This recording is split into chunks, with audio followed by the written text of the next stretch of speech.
A man of his word, a leader, Scott Walker.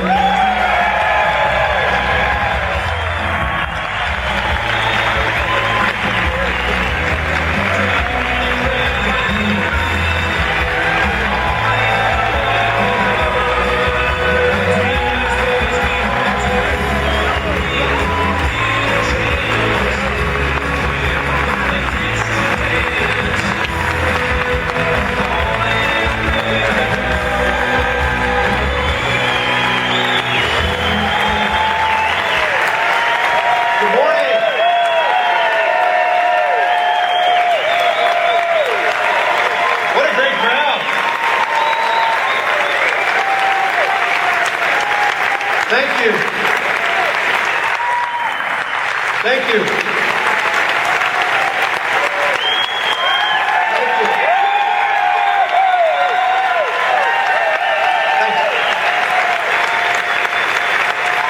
Thank you all. Good morning.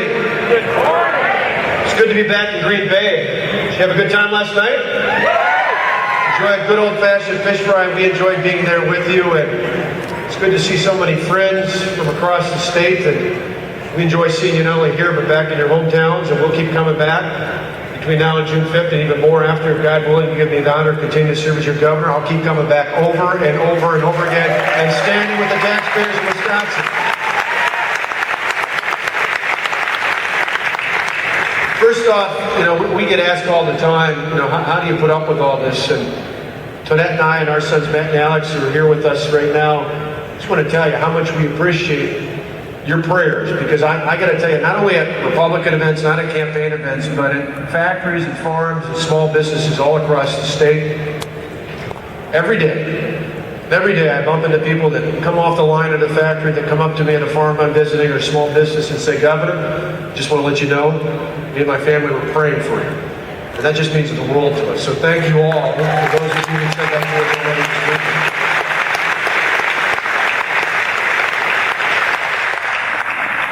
In a moment, I'm going to talk a little bit about where we've been, where we're going, and most importantly, how we're going to move this state forward. But on the eve of Mother's Day, I want to pay tribute to three mothers who had an inspiration of my life. My grandmother, my mother, and my wife, Tonette, the mother of our two sons.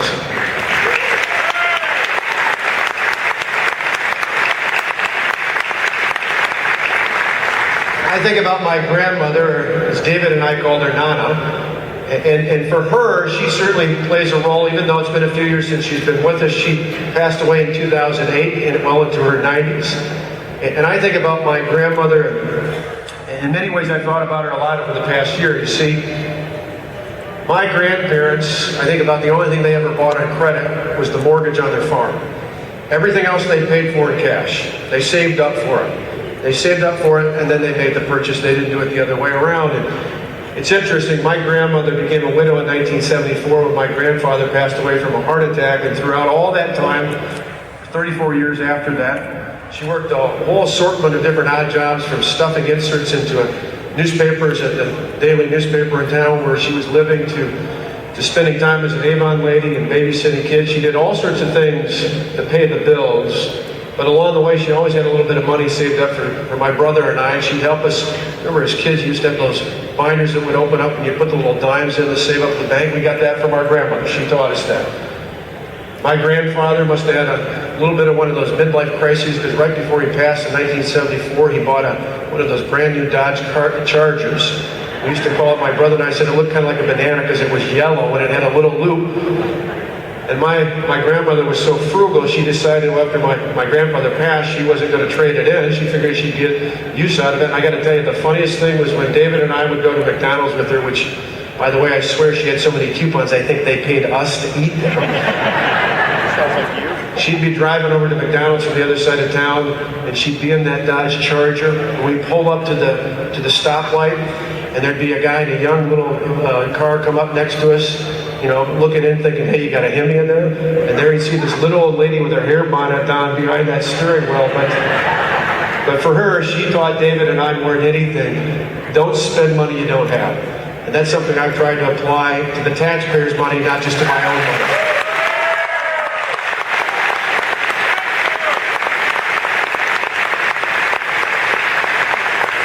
parents are here today, and I think of my mother as well. And she grew up with my grandparents. She was the only child. They grew up on a farmhouse where my kids sometimes find it hard to believe, but they didn't have indoor plumbing until my mother went off to high school. And so she learned, and she passed on to me and David, don't take things for granted. Be thankful for what you have. And along the way, my mother my father's a minister, has been a great influence on my life, long since retired, but still keeps ministering. But my mother, my dad was a pastor, my mother was a saint, still is today. Many of you have probably been the beneficiaries at these victory offices. My mom loves traveling around the state and bringing chocolate chip cookies. They're the best out there. They're pretty good. I can tell the people who had them. They melt in your mouth. Well, you can only imagine when David and I were kids in sports, everybody on my football team, on the basketball team, on the track team always wanted to know when your mother's cookies were going to get on the bus, so everybody would hoard around us. But she loved that, not just for David and I, she loved caring for others. She loved reaching out and caring for others, and whether it was that or taking pictures, not just of the family, but of friends, and passing those on. And along the way, probably the most inspirational thing she had from my grandmother was sending notes, not just to family and friends, but many times to people she hardly ever met, but she felt called by God to send them a note of encouragement along the way. More than anything, she taught to me the importance of respecting others. And when I found that's important this year more than ever, that you respect others, even if they don't always respect you, that's an important lesson I learned from my mother and carrying on until today.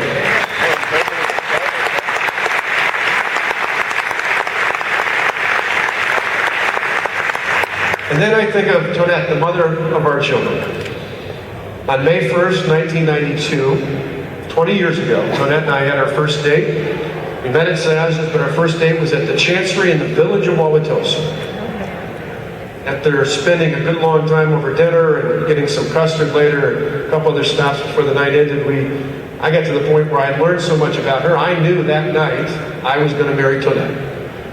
It took her a couple months to figure that out, but I'm thankful every day that worked. But in that one night, I learned about the incredible courage that Tonette had then, and I see even more so today. You see, for all the things that she's done throughout her life, it's amazing. A lot of people don't know this, but her first husband, Bob, died after many years of a terminal illness. About the same time, her brother, Dickie, her only sibling, died of bone marrow cancer. That would set anybody back, but she didn't give up. That night I knew that God had called me to be her partner for the rest of our lives. And I'm so thankful every day that God has continued to give me that blessing and to bless us abundantly, not just with that marriage and partnership, but with two beautiful sons who are now young men. Matthew and Alex are here as well.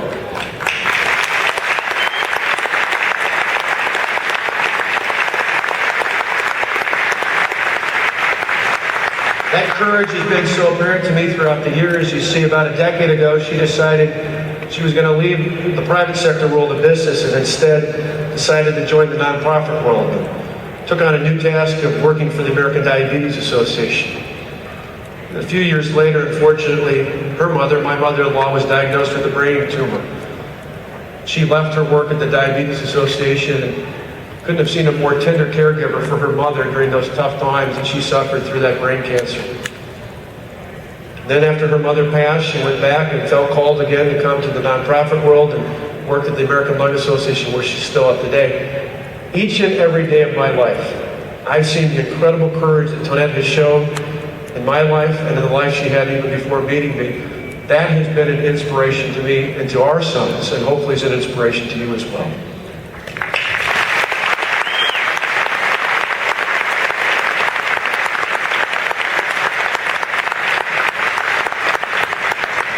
So from those three mothers makes up a lot of who I am and who I've been and hopefully who I will be again in the future. Who knew on January 3rd of 2011, though, that I need that courage that I mentioned that inspired me through Tonette. I needed it quite the level we've needed it over the past year and a half. See, on January 3rd, when I took the oath of office, I invoked a part of our state's constitution that's never been amended, never been altered. It's a part that talks about the proper role of government in our life, not of conservative or more freedom and prosperity for all the people of Wisconsin.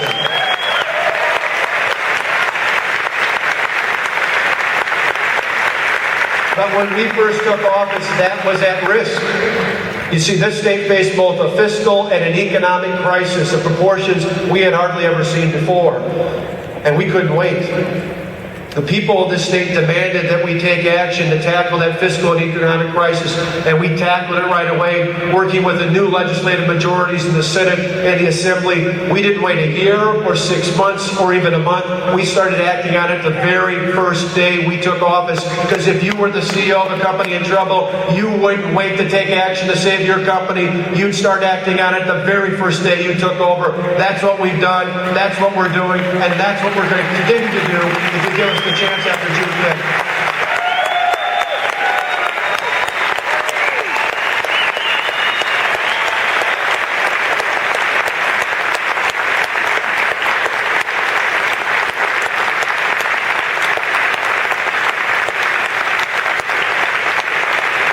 And that's important, because as moms and dads, we look at kids like my son's back down, so we want to make sure they grow up in a state where they've got a job, where they have an opportunity to have a job in this state and not move somewhere else, not move beyond our borders, but stay in Wisconsin where they can get employment, they can raise a family, they can someday help us as we retire, they can do all those things in the future. We needed to take action immediately to make sure that their future was even greater than ours.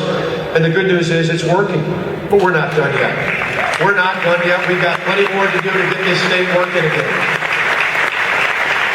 Think about it. In the 3 years before we took office in 2008, 2009, and 2010, under Jim Doyle's leadership, Wisconsin lost 150,000 private sector jobs, and our unemployment rate topped 9%. We don't want to go back to those days.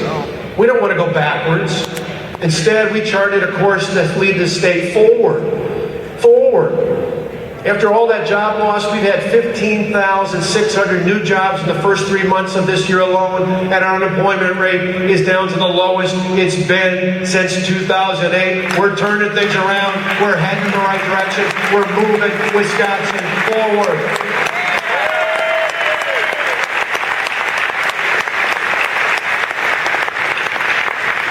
Today, I want to reaffirm to you our commitment to help not the government, but the people of Wisconsin create 250,000 new jobs by 2015. It's a commitment I made in the campaign the first time. It's a commitment I make today. And by 2015, with your help, it's a commitment we'll see fulfilled for the betterment of all the people of Wisconsin.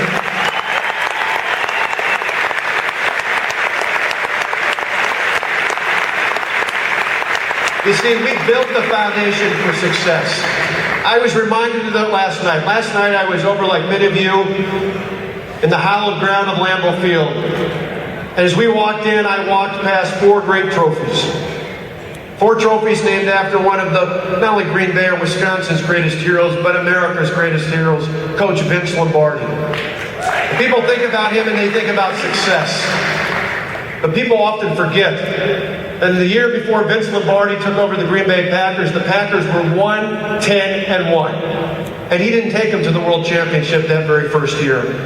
What he did was build the foundation for success, and several years later, the Packers not only won the World Championship, they won the first of many more World Championships. We're going to bring it home and win the championship for the hard-working taxpayers of Wisconsin when we create 250,000 more jobs in this state.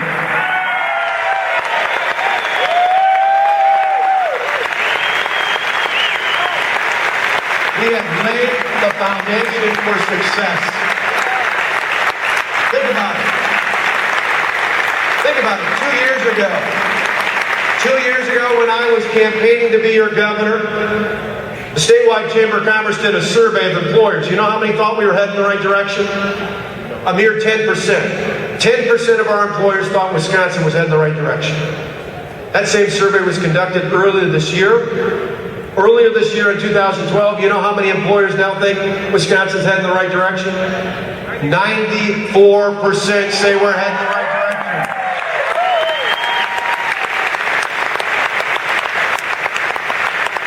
Now, of course, I'm competitive. I want to know what's wrong with the other 6%, right? We need to convince them too as well, but it's a great sign that things are improving. we're heading in the right direction. We're moving the state forward. And it's not just in that survey. Another one just a couple weeks ago said that 87% of those surveyed, those employers across the state say they plan on adding more jobs in 2012. Alberta just talked about or made reference to the new revenue estimates that just came out. And you know, one of the most interesting things in the economist report on those revenue estimates was the fact that they said the reason for that was two things. Increased growth in personal income, which is good for all of us and our families, and most importantly, higher than projected estimates when it comes to job growth in 2011. I believe when those final job numbers come out this week, we're going to see a significant gain in the number of jobs created in the last year because we built the foundation for success in this state.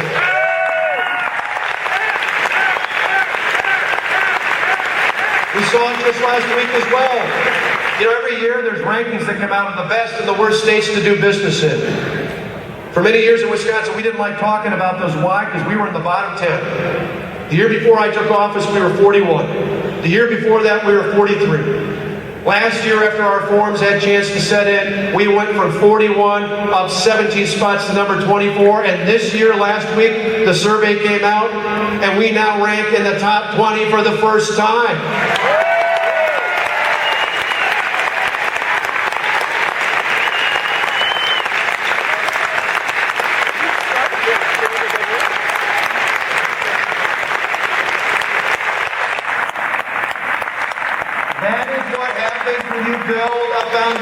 For success, you build a foundation to move our state forward.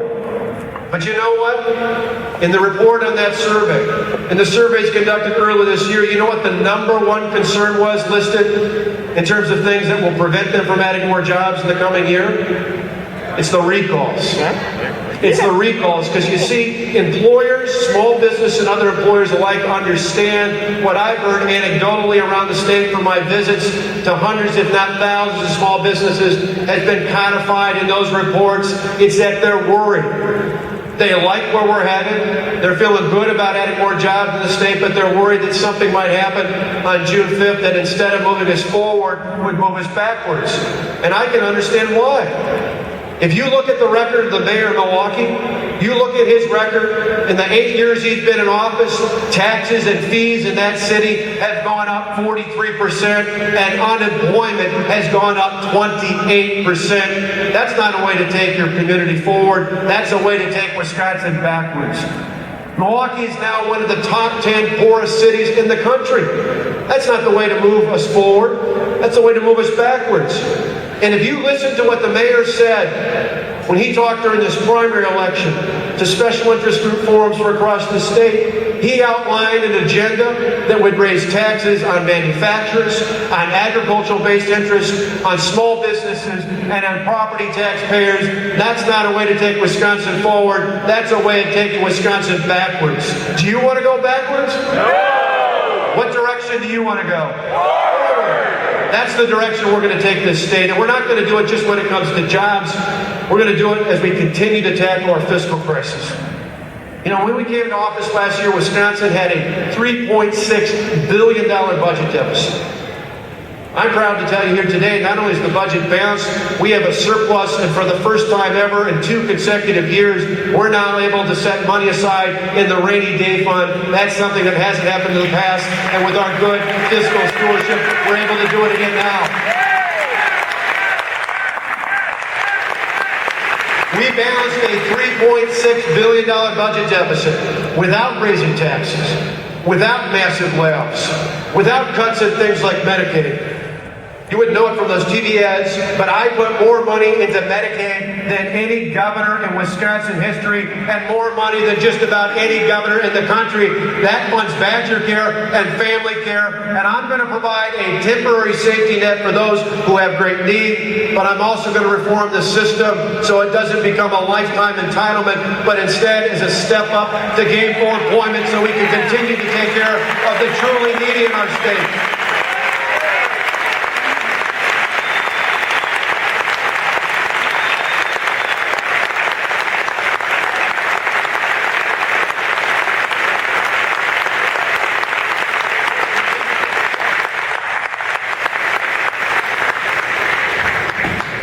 We balanced a $3.6 billion budget deficit without raising taxes, without massive layoffs, without cuts in things like Medicaid, and without using the budget tricks that Jim Doyle and the Democrats used in the past that got us into trouble in the first place.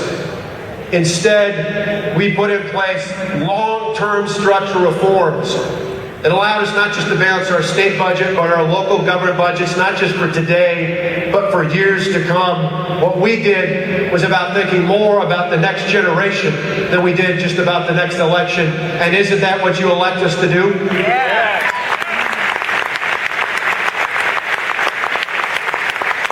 Our reforms allowed us to provide savings of more than $1 billion to the hardworking taxpayers of this state.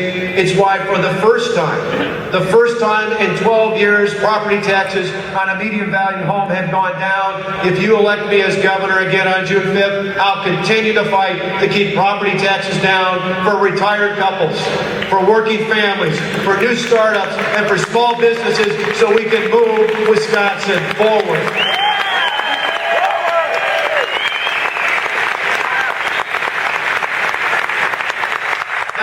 While we're talking about moving forward, though, the mayor of Milwaukee keeps wanting to take us backwards. Today's the 31st day. Let's keep the clock running. The 31st day since the mayor of Milwaukee was asked, since this election's all about undoing the past 15 months, the obvious question is if you want to undo the past, what would you do? It has been 31 days since the mayor of Milwaukee was asked about that. 31 days later, the answer is still the same. He doesn't have an answer. He doesn't have an answer. Alberta Darling, our great co-chair of the Joint Finance Committee, and Robin Voss asked him the other day to say, hey, you know what? We're the leaders of the Legislative Budget Committee. We'd like to know, what would you do? He won't tell us. He won't tell us. Well, it's either because he doesn't have a plan, or I think more likely he does, and he doesn't want to share it with the taxpayers of this state because we understand what that plan is. If you look at Milwaukee, in the 8 years he's been mayor of Milwaukee, property taxes have gone up 25%. Fees and taxes combined have gone up 43%. Look at the kind of things he lists as priorities when it comes to spending. He wants to spend $100 million on a trolley for the city of Milwaukee. That's the kind of reckless spending that led Wisconsin into a $3.6 billion budget deficit. That kind of spending takes us backwards. But you know what, Mr. Mayor? We don't want to go backwards. We want to go forward. We want to go forward in the state, and that's exactly where we're going to go with your help.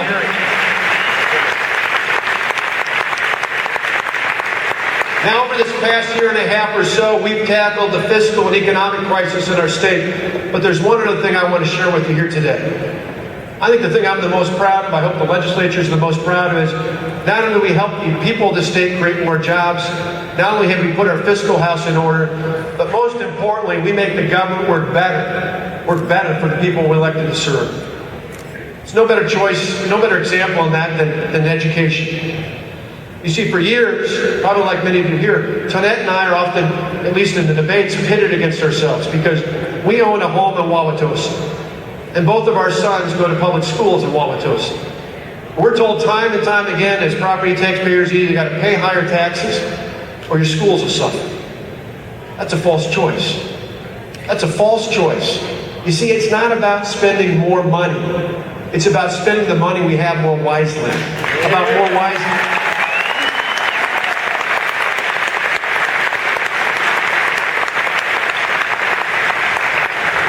I'll give you one great example of that. For years, all across the state, nearly every school district in Wisconsin had to buy their health insurance from just one company, a company that just happened to be affiliated with the teachers union. Well, because of our reforms, school districts now don't have to do that anymore. They can bid out their health insurance. That has allowed them to save tens of those dollars. Heck, even just the other day, the small town I grew up in, Delavan Darien School District, saved $970,000 in a small school district over the next 2 years. School districts all across the state have saved tens of millions of dollars. That's money that goes right back into the classroom. We are the party that's pro-education because we want money in the classroom, not in the bureaucratic overhead. We are the ones fighting for education. We are the ones who care about our children. We are the ones who want an investment that really matters.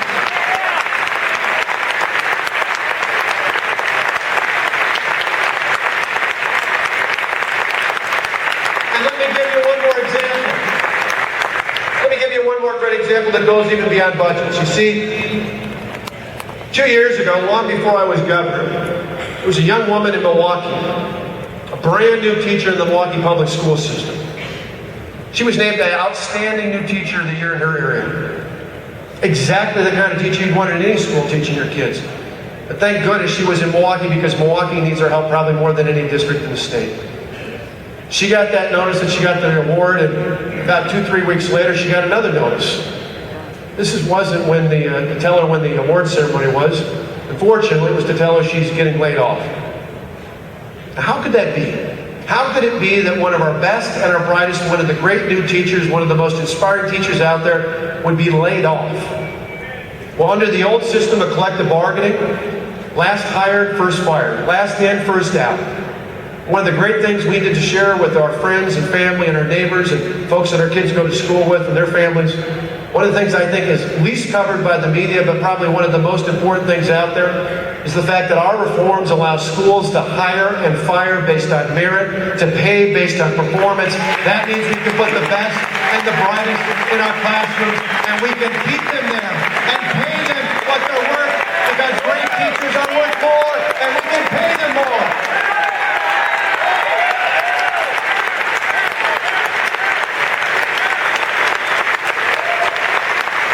That's why we're for education. We want to pay great teachers. We want to pay great teachers more. We want to put more money in the classroom. You know, I was talking the other day to a superintendent from a small school district not long ago, and he was at a listening session about jobs, and he got up and he asked the last question, and he said, it's really not a question, it's a statement. Mr. Governor, your reforms have saved us money, helped us balance our budget. We hired more teachers. We lowered classroom size. We set some money aside for merit pay. All those things are great. And he literally started to go back to his seat. And thankfully, I could barely hear him, but I heard him as he was going back. He said, "But Governor, the best thing you did empowers me to go back to my office and focus on curriculum instead of worrying about grievances." So of course I said, you got to come back to the mic and say that so everybody can hear that. But that's what it's all about. Our educators, the people, get into our school systems because they come in because they love our kids and want to inspire them. The people who we want to have our children inspired by overwhelmingly want to do that. And now they're freed of all the bureaucratic overhead. Instead, they can focus on curriculum instead of on grievances and contracts and all the other things that got in the way of why they got an education in the first place.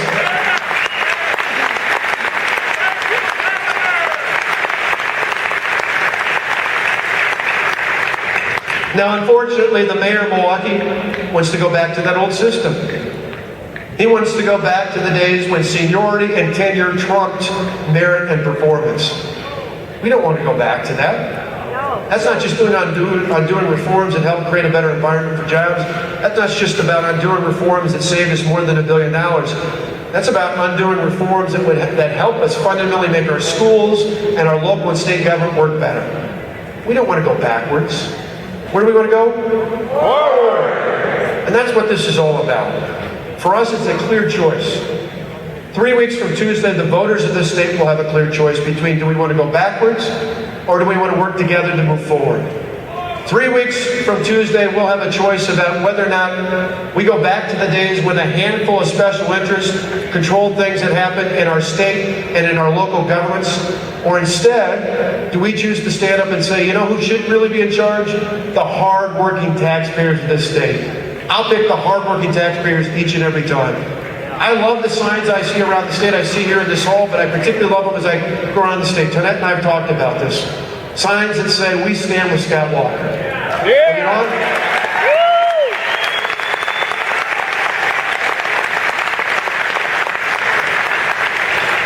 We love that, but one of our friends told us, you know, the signs are all mixed up. You see, instead of saying, we stand with Scott Walker, the signs should say, Scott Walker stands with you. Because I want to let you know, on June 5th, if you elect me again, I'll continue to stand with the hard-working taxpayers of Wisconsin. and set aside the special interest.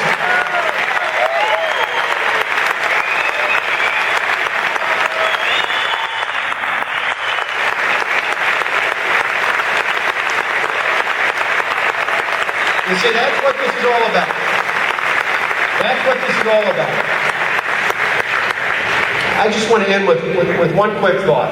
We've got a great convention. You've heard from great folks already. You're going to hear from I think, arguably the best group of Republican Senate candidates in the entire country, any which of whom would be spectacular new addition to join Ron Johnson, the United States Senator from Wisconsin. And I hope we stay focused on making sure that happens after we get past the June 5th election.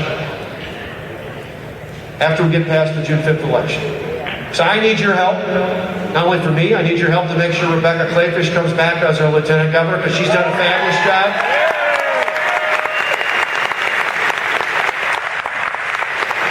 I need your help if you live in the Chippewa Valley to make sure Terry Moulton continues to be a strong voice for the Chippewa Valley when it comes to the state Senate. I need your help in north central Wisconsin, making sure that Jerry Petrowski is a brand new addition, powerful addition to the state Senate.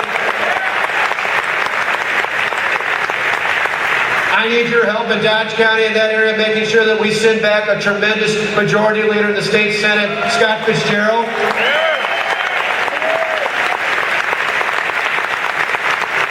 And I particularly need your help if you live around Racine County, because that's going to be a tough race. That's a seat that has flipped, about 6 or 7 times in the last 22 years. But we finally have a leader who's got it right, who's connected for the hardworking taxpayers of Racine County. I need your help making sure Van Wanggaard continues in the state Senate.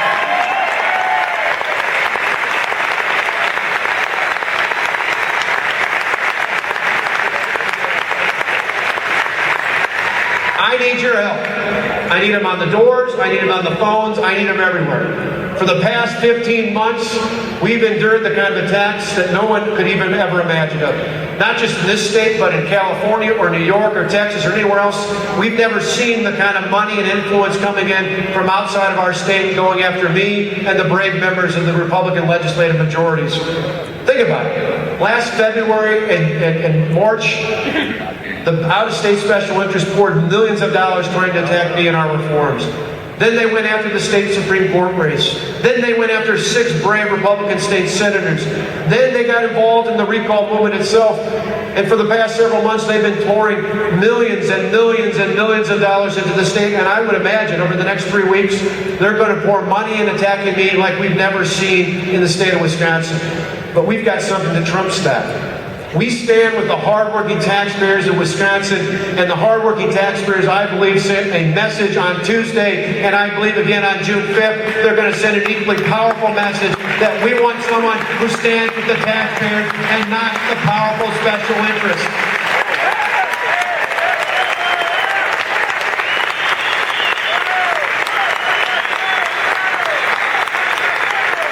You see, this election on Tuesday, my friend Paul Ryan has said that courage is on the ballot on Tuesday, June 5th. I believe it is. I believe it is. It's about whether or not elected officials have the courage to take on the tough issues.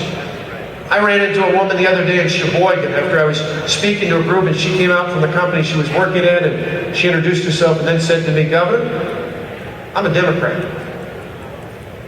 And I waited because I thought, okay, here comes the punchline, right? What's she going to say about me? She said, "But you sold me. You sold me." I said, "You haven't even heard me talk yet." She says, "You know what? Talking doesn't matter. It's what you do that matters." She says, "Even though I don't agree," she said, "even though I don't agree with everything you've done over the past year and a half, what I respect is the fact that you actually had the courage to take on those tough issues. I've been waiting for someone for years to be willing to stand up and do that, and you've sold me. I need your help between now and June 5th, not just bringing out Republicans, not just bringing out independents, but bringing out discerning Democrats like that woman from Sheboygan, who understand that this isn't just about party, this is about the future of our state. This is about making sure that we affirm leaders in our state, as well as our local and federal level, that are willing to make the tough choices. Shouldn't be exceptional in politics. Paul Ryan and I also joke about how politics seems to be the only profession where you're called exceptional just by keeping your word. Everywhere else in life we expect it. In life, in business, everywhere else, but somehow in politics, it's exceptional or courageous. Well, I found, as I've had the honor of being your governor in the past almost year and a half, is that every day as I travel the state, I find moms and dads just like Tonette and I, men and women who go to work hard, not just to earn a paycheck, not just to put food on the table, not just to put clothes in the back of our children. I find moms and dads just like Tonette and I, and like probably most, if not everybody here. I find moms and dads who go to work hard, the same reason we do. They want their children to have a better life than they did. They want their children to grow up in a home and in a community and ultimately in a state that is better than the one they grew up in. I see that courage in farms and factories and small businesses all across Wisconsin, and that's what inspires me. You see, for all those people who are just like Tonette and I've got a simple commitment. Each and every day I get the honor of continuing, if God willing and with your support, I'm elected again as your governor on June 5th. Each and every day I'm in office, I'll never forget the courage of the men and women I've met around this state who want a better life for their children and their grandchildren. That's what we're fighting for. That's what we're standing for. With your help, we'll continue to do it from June 5th on. God bless you. God bless this great state. And God bless the United States of America.